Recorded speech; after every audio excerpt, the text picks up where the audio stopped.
Growing up, I had dreams and aspirations, but always felt like the kid that didn't fit in. For the most part, I wasn't a bad kid, but when I made the transition into adulthood, I turned to the streets for guidance. This led to getting locked up in juvenile hall, doing time in CYA, and eventually a 120-month sentence in federal prison. I had a lot of time to think and reflect during my federal sentence, so I share with you what I learned, hoping I can positively influence someone else's life with Prison Talk.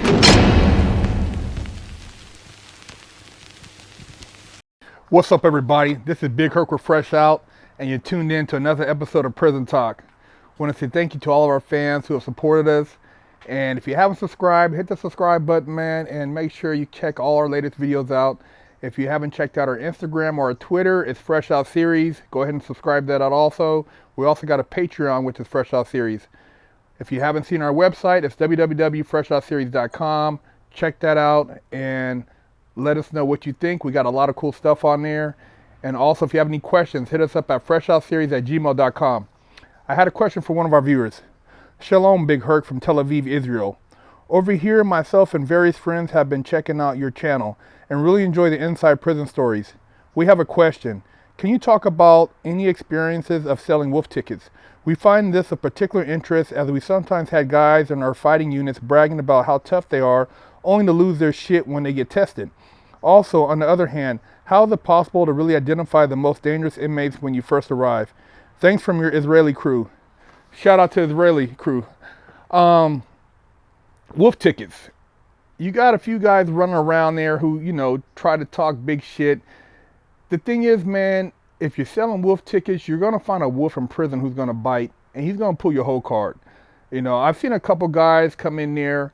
For example, there was a guy at Rampart USP when I got there, and he got there a little while after I got there in 2000, and he was I can't remember where he was from, but he wasn't from California, but he was a Crip. He was talking all this high power shit, and he used to, everything was see this, see that, and cuz this, and just putting a little too much on it.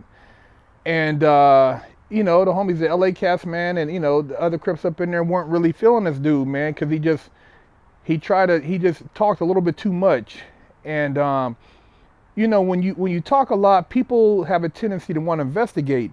So I don't know if they ran this guy's paperwork. You got to bring your paperwork to the yard at the USPs, and everybody sees what the fuck you're about. But homies get on the phone and they call, and they can find out about what you was doing on the street just by looking you up on Google. So I think they Googled this cat or looked him up or found out something about what hood he was from, and he wouldn't really like that. And they had some type of, I don't know if it was a Crip gathering or some type of get together for the Crips, and homie got tossed up. Yeah, he got his wig split, man. He talking all that shit, selling wolf tickets. If he'd have kept his mouth shut and been low key, he wouldn't have had no issues. But because he was running his mouth, he's got his whole car pulled. And I've seen it done many times. There's another cat up in there, he had just, I think, got out not too long before he caught his case he was in there for. And it just seemed weird because, the amount of time he got for coming back didn't make sense. And, he was talking all this stuff to, this woofing. And they did a background check on him, and the Crips checked his ass in too. He was at a dice game, and somebody's cell, they whooped his ass and stuffed him under the bunk, and they didn't find him until, I think, count time, because he never stood up for count. So he was under the bunk in his own cell for count, and he never, after that, we never seen him again. But yeah, wolf tickets to get your wig split, man.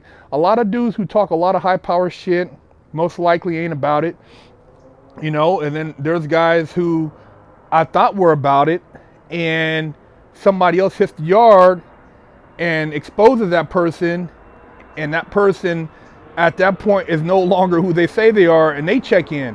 I seen a dude who was on the yard, and he was, pushing big weight, and one of the high-powered, cats around there, supposedly, and another cat got, hit the yard, put word on him, and so you just can't come out and put word on him. You gotta have to bring evidence, and this guy had evidence that this cat was either a hot boy or he didn't get down in a riot at another institution or didn't back a homie up. But whatever the case may be, when he found out that the homies knew what he had did, he went from the kitchen, the chow hall, to the lieutenant and just asked him to take him to the hole. He didn't want to go back to the unit because he knew what was coming. It was ass whooping, you know. And as soon as he checked in, the homies went straight to his locker, stripped it down. He didn't have shit left. So whatever he had, you know, stash of stamps, all that shit, they took everything. The homie got everything stripped from him.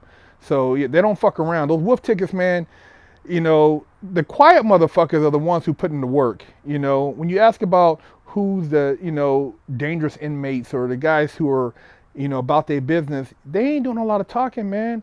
And you might hear just through, you know, silent chatter that this guy stuck somebody at another joint, or this dude put in work at another spot, or whatever the case may be. But even that individual, he's not doing a lot of talking.